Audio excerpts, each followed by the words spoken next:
Everybody, I'm so excited.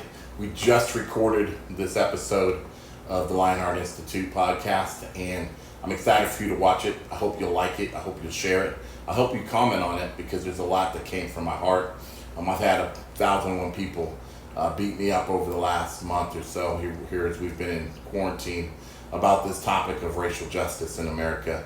And I've taken a moment to really kind of reflect on some of my thoughts as people have come at me with questions and insights and feelings and emotions, and just gave a general summarization to some of the things that have stood out to me. I hope as you watch it, it'll be a starting place for you. Maybe as your family can sit down and watch it together and you guys can dialogue about it. Maybe you can share it with a coworker or a friend. Maybe somebody that you've had some heated discussion with over internet life over the last month, and you guys can begin to create a bridge where you're able to be transparent, honest about where you start, but where you hope will end up. That's really my desire and my dream, is that this will be a tool to you. Here at the Lionheart Institute, we're all about you overcoming obstacles and reaching your full potential, and I hope that this will help you overcome some obstacles that you're maybe facing right now, and certainly help you to thrive in your full potential as an American. God bless you, and thank you for hanging out during this episode.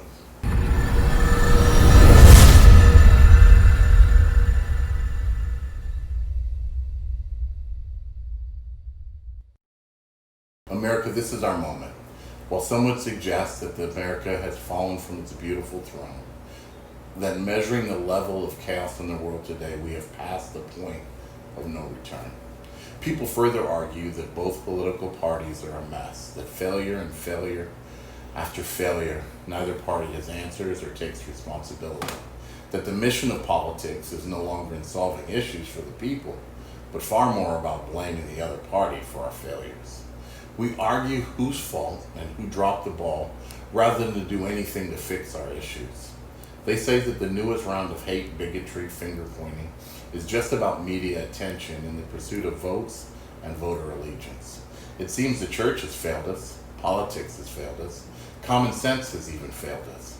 And there seems to be the rising fear and implication that violence has now become our only tool of change. Not dialogue, but force, power, manipulation, and chaos are our only tools of change. Many believe that we are now inevitably bound for a civil war of types, rooted in the filth of racial injustice and stirred by the intolerant bigots at the highest level of our society. Driving hate and fear, we are desperate for change, but at what cost? Some think our best scenario is that the elections happen and unrest is simply less dramatized, and that our current rage over the condition of America's soul dissipates and our national concern for the lives of Black and brown people slowly drifts out of our national conscience and discussion. That we go back to ignoring the dangerous powder keg strapped to the pillars of American politics and policy. That we forget the recent murders of Black and brown lives, and this self-induced amnesia puts our country back on track, leaving us again with change that is no change, that the woke will drift back into slumber and the tension will subside. But ignoring a cancer of this magnitude is never a formula for success. I don't believe we have demolished the bridge of hope. I believe that the dream still lives. What I believe is something very different. I believe in an America where, despite all the chaos in the world today, we can grow, and in growing become stronger, gaining greater depth and growing in our pursuit. I believe that if we are brave and determined enough, we can right the wrongs of our history, and that together we can become the greatest generation in American history. This hodgepodge of millennials to what is left of the baby boomers generation, that together we can become world changers and history makers. But this comes at the high price of a fortified decision to change and challenge our comfort zones. POTUS 45 ran on a platform of division. His slogan, "Make America Great Again," brought our minds back to a time we had hoped we had left in our complex past. He used it until the minds of many were filled with misappropriated patriotism and nationalism, fueling hate crimes and the rise of white nationalists and racist organizations, cheering the greatness of a world where only the white voice was heard. He sought to tear down the progress of our nation's fight against the worst parts of us by taking our eyes off the future and using propaganda. He encouraged us to look backward, ripping open the wounds of overt hate and distracting us from the mission of our republic. He asked us to look back and pointed out not at the best parts of us, but celebrated traditions of hate, racism, and injustice. He glorified the nostalgia of a yesteryear where our painful memories came back in overwhelming tsunami of emotion. It whispered, then began to roar with racist overtones. Its voice was filled with ultra-right dialect that encouraged white males to pound on their chest and claim their place. But it has been all smoke, no fire, pointing at a mirage in a desert that holds only fragmented truth. For the America we point back to is equally as racist as it is grand in glory. But the times in our past he wanted us to remember were not better. They were intrinsically steeped with the haves and have-nots. And while perhaps not all Trump supporters are racist, all racists are Trump supporters. He stokes the fires of a white paradigm of glory with the idea we can return to that place. But when has old lady liberty embraced the darkest of us? Not in the light, not in the twilight of night, nor in the deep dark of the late night hour. Like T.I., I ask both conservatives and liberals, when has America ever been great? At least great to all of us. When have black or brown people ever lived in the true freedom, financial or future hope of greatness this nation offers?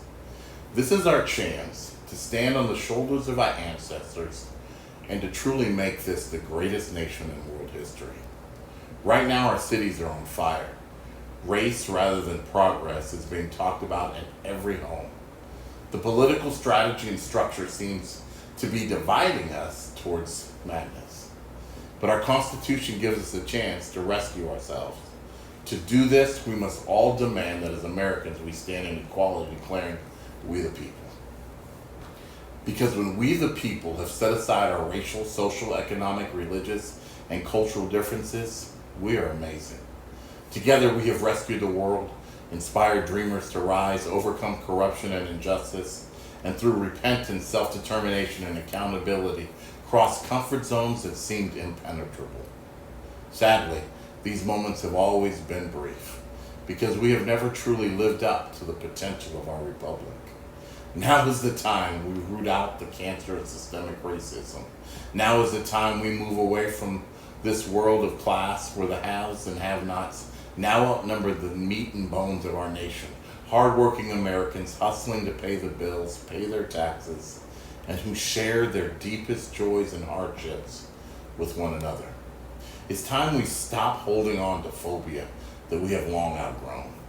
There are those that would do harm to our nation for personal gain. To them, in the land of the blind, they believe they can become the one-eyed king. They are the type to move us to the land of the hobbits so they can call themselves tall. But sight isn't vision. And our ability to stand tall doesn't come from our physical stature, but from the height of our character, our integrity, and our love for one another. It is time we draw from the best of one another, whatever race, gender, or cultural background. We can no longer live in a nation where the evil of division creeps into the psyche, policies, and governing of our nation. We can no longer let the worst of us drive us apart. Instead, we must, for the sake of one another and the opportunity to fulfill our potential, secure the divine promises of life, liberty, and the right to the pursuit of happiness for every American. Now is the time we use the momentum of our protest, the pain of our tragedy, and our commitment to a better America to compel us into what our nation's forefathers and our ancestors, in their own ways, always dreamt we could one day become. It may be a nation that looks different than when its philosophical debate began, but in practice, it has the chance to rise to a higher moral, spiritual, and historical level than anyone could ever imagine we would. Where through the banding together, all lives matter, because finally, Black lives matter. It's time we cash that check Dr. King once spoke of, that promissory note of equality, and make America great. Some argue we need to be patient. Others, we have already come this far. We have done away with our past and we can no longer change. Some argue that we can no longer go back to what America called normal. Some that we are bound for war.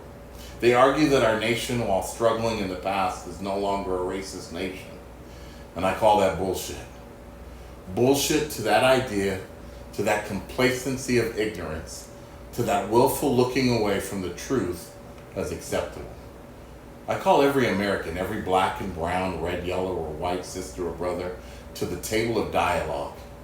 And I demand we talk, fight, negotiate, that in this moment we come to a place of peaceful, resolute, unified, and steadfast commitment to the America where we all, as one people, rise.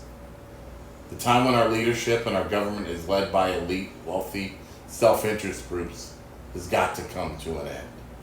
A world run by secret societies, handshakes made in dark corners and dark rooms has to end. Now is the time we look our glorious truth and failure in the face, celebrate our accomplishments, ask for forgiveness of our failures, and build this nation hand in hand with those that look different than us, but with one objective: build together. That goal and aim to make America great, living up to the ramblings of our founding fathers. What my brothers and sisters miss, at least those who say that we have come too far, is that we are in full control of what is to come. The America we celebrate and the America we demand we become. We, the people, can determine that. But as black and brown people have made America great, we have become the dumping ground of hate. We have been harassed and attacked, diminished and abused. Despite all that, we are still full of hope for this great nation. We still possess within us the capacity to make this nation genuinely great. It's not magic or some spiritual conjuring. It's simply deciding that we, the people, demand it. We demand it of one another, and we demand it of our leadership. Our elected leadership must rise to its integrity and devotion to our nation's good, right now. So we say to you, men and women of Congress, Senate, and House, our mayors and constituents in office, now is the time to fight for the people, to make real the words of our Constitution, and to give all of our citizens justice. It is time that we give access to the most outcast of us with a pathway to the American dream. So no, it's not too late to stand in hope, but we must act now. We must fill our institutions with the promise of hope based in action and not mere words. Our schools, our places of medicine and therapy, we must defund the prison system and reconstruct a humane pathway of treatment and empowerment to break the horror of school to prison cycle. We must intervene. We must mentor, coach, teach, and train people on routes to freedom. Much like Harriet Tubman, we must show them the way to freedom. And like her, we must be willing to sacrifice whatever it takes to bring them all the way into the promises that freedom offers. Be that in education, medicine, counseling, post-traumatic stress therapy, or in fighting institutions that would limit their growth. The disenfranchised of our nation, be it because of race, wealth, status, or whatever reason, their American blood demands our response and loyalty of action. We are morally and spiritually obligated to help one another beat the odds and become American success stories. I beat the odds because of forgotten homies who forced me to stay home when they did work. A city mayor and councilman that wanted to win football games.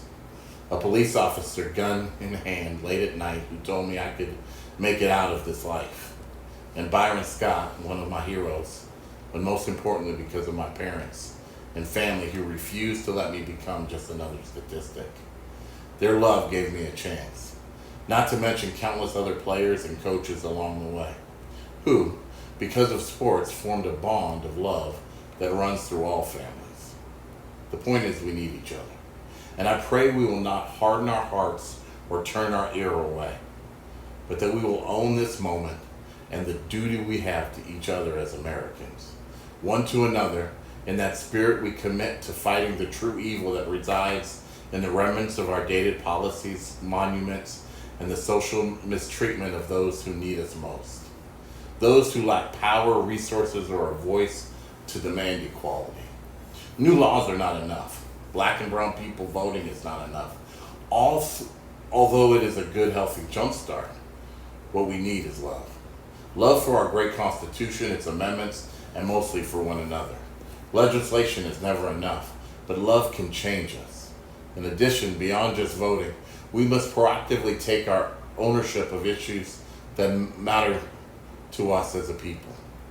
We must set forth and demand of policies, and through one unified voice, we need to elect and keep in power as those that represent us as the nation we desire to be, a nation of equality and justice for all. That is what our glorious republic offers us, the chance to demand we live up to a set of virtues few in world history would aspire to. But we are brave, courageous, committed to wisdom and truth, and we are tempered by a willingness to suffer for what is right. And in the end, I believe we are willing to fight for justice for all. Because we understand without justice, there is no peace. That all lives matter, red and yellow, black and brown, white and every mix therein. We have in character and integrity been honest enough to say we have neglected some of us while elevating others of us. We have esteemed some while stereotyping others, glorified some while condemning others. But we have so much more to offer the world, to offer our citizens. We the people demand equality and an end to injustice. Because while this great Constitution and its amendments were never originally intended for all of us, we the people have a chance to right some wrongs. Our gifts, talents, and abilities, while exploited, have been divinely given. Our culture, who we are, has been central in making America great. But in all this, we have endured slavery, sharecropping, Jim Crow, redlining, embarrassment, harassment, abuse, murder, unfair and unconstitutional treatment, that one day our children would rise and stand as they have always deserved to stand, in the integrity of their humanity and their full rights as American citizens. I believe we have as a republic demonstrated repeatedly that we are the greatest country in world history. Sadly, just as true, we have demonstrated to the world we are also perhaps the most racist and hate-filled of all nations in the world history as well. But we stand with this opportunity to make America great. So I encourage you Americans, red, yellow, black, and white, to bring home this promise and this opportunity to make America great. Each citizen, it's your opportunity to make yourself an amazing American, to work on our families and our homes, to demand of our neighborhoods and our neighbors excellence and equality, to root out injustice from every portion and part of our nation, and that we as a people would rise up to stand for the best of us, asking for forgiveness and healing the wounds of the worst of us. America, let's become great. Now's our chance.